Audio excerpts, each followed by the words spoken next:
नमस्कार मित्रांनो. 3 चांगल्या गोष्टी आमच्या बाबतीत सुदैवानं लवकर झाल्या. मॅगी यायच्यात आम्ही मोठे झालो, मोबाईल यायच्यात आमचे शिक्षण झाले आणि सगळ्यात महत्वाचे म्हणजे व्हॉट्सअप यायच्यात आमचे लग्नही झाले. आमच्या लहानपणी इंग्रजीचं फॅड अजिबातच नव्हतं.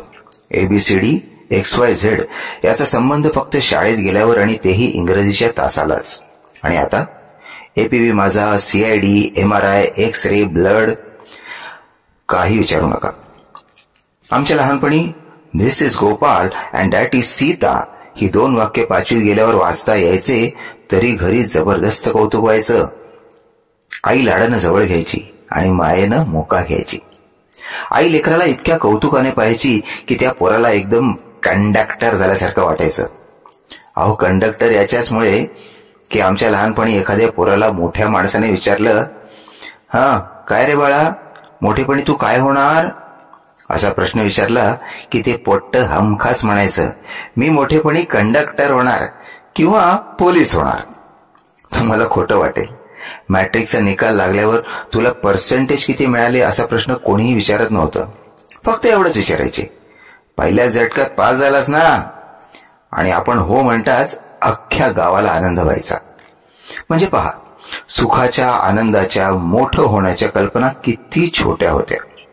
लक्षात घ्या, ज्या ज्या गोष्टीचा विस्तार होतो त्या गोष्टीपासून दुःखच होतं. तुम्ही बघा, पूर्वी गाव छोटं, घर छोटं, घरात वस्तू कमी, पगार कमी, त्याच्यामुळे शेवटचा आठवडा हमखास तंगी. उसनापासना केल्याशिवाय प्रपंच होऊच शकत नव्हता. तरीही मजा खूप होती. तुम्ही आठवून पहा, गल्लीतली एखादी बाई किंवा माणूस हिरमुसलेलं किंवा आंबट चेहऱ्याचं नव्हतं. उसनापासना करावं लागायचं. साखर, चायपत्ती, गोड तेल, कणिक, कोथिंबीर, मिरची या गोष्टी गल्लीत एकमेकाच्या उसण्या मागणे हा प्रत्येकाचा जन्मसिद्ध हक्कच होता. त्यामुळे कोणाकडे हात पसरणे म्हणजे काहीतरी गैर आहे असं आम्हाला कधी वाटलंच नाही. उलट या गोष्टीची इतकी सवय होती की कोणत्याच गोष्टीचा कधीच कमीपणा वाटत नव्हता. डोकं दुखल्यावर शेजाऱ्याकडे अमृतांजनचं एक बोट उसणं मागायला सुद्धा अजिबात लाज वाटली नाही. घरातल्या वडील माणसांना 10 पैशाच्या 3 बिड्या किंवा 15 पैशाचा तंबाखूचा पुडा आणि त्याला मान कशी ताट असायची. कोणतीच गोष्ट कोणापासून लपून राहत नव्हती आणि तसा प्रयत्नही फार कोणी करत नव्हतं.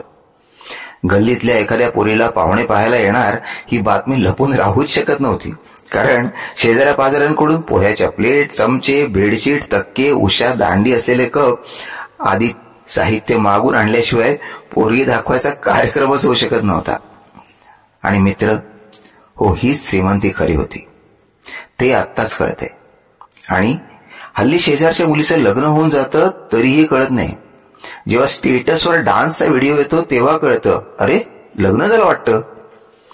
हे सगळं लिहिण्यामागचा उद्देश एक आहे, भेटत राहा, बोलत राहा, जाणे येणे ठेवा, विचारपूस करा. जेवलास का, झोपलास का, सुकलास का, काही दुखतंय का, असे प्रश्न विचारताना लागलेला मायेचा, काळजीचा, आपुलकीचा कोमल स्वरच जगण्याचं बळ देत असतो. माणसाशिवाय, गाठी भेटीशिवाय, संवादाशिवाय काही खरं नाही. धन्यवाद.